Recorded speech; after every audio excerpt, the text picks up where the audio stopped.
What's up, guys? It's Ben in Parts here. Welcome back to yet another episode of this Cryptid cast, where we break down cryptids, their sightings, their possibilities, what they could or couldn't be, and if they could be real or not.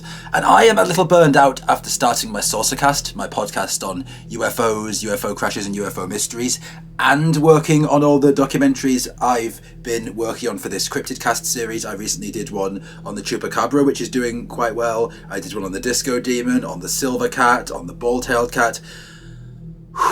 I am not sleeping too well because of insomnia, psychological issues, and I am worn out. So I thought today I would dial it down a bit and do a shorter documentary with less effects, but still do it on a fascinating one. I thought I would do it on one of our beloved lumberjack cryptids. One of those cryptids that has a little hint that it could be real, but contains so much outrageous information that it's possible it's almost certainly not real. And today I thought I would cover the snow snake, a rather, I don't want to say terrifying creature, but a rather bizarre, slightly alarming creature that's said to have existed in America back in the day, and even up to today, according to Henry H. Treon's Fearsome Critters, which is a book that, wow, I just can't recommend this book enough. And so what is the snow snake? According to this documentary, during the year of the two winters, it's not specified when this year was, when the temperature in July dropped to minus 62 degrees.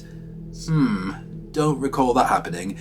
Some pink-eyed, white-bodied, savage serpents, quote, crossed over from Siberia via the Bering Strait. It's not mentioned how they crossed over. Did they take a ship? Did they swim? Did they join together to form a boat while one of them paddled? It's not mentioned, if they're submersible, if they can move over water, no one knows. Either way, what's mentioned is that they crossed over and they are, quote, bad actors. The venom is deadly, with a speed of action second only to the hood snake or the hamadryad. So these are incredibly fast cryptids that, while they're not terrifying, are deadly. You've got to keep wary of them, and the venom is absolutely fatal. So how do these snakes behave? Well, according to Treon, they hibernate in summer, but they become active in winter.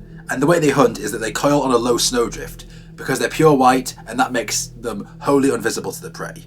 And then they strike, and one strike is absolutely sufficient. Whatever it strikes, that's it. That's absolutely the end of that person, the end of that animal, the end of that creature. However, you are somewhat in luck because people don't tend to be bitten so often.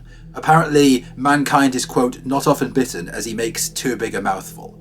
But, but, big booty, that does not mean that you should get complacent because, quote, sometimes a snake will get over-ambitious. When this does happen, tanglefoot oil is the only known remedy. In other words, even though the snake does not often pursue you, when it does pursue you, it can be absolutely deadly because there is a cure, tanglewood oil. But how often do you have tanglewood oil with you? When you're walking to the countryside, ow, snake bit me.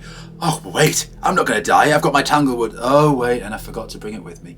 I don't think most of you bring tanglewood oil with you when you go on trips. I don't think you do. Maybe in the 19th century you would, but today, I don't think kids who are talking about, quote, bussing, doing Fortnite dances and obsessing over Ariana Grande are carrying tanglewood oil. I don't know, Chief, but I really don't know. Either way, they're said to have been quite prolific back in the day, and some people must have survived to tell the tale because, quote, I was treed by a snow snake is still a much used explanation in the regions the snake is supposed to have been in of a late homecoming. So in the northern, colder regions of America and Canada, when someone's asked, where were you? Where the devil were you? They'll say, I was treed by a snow snake.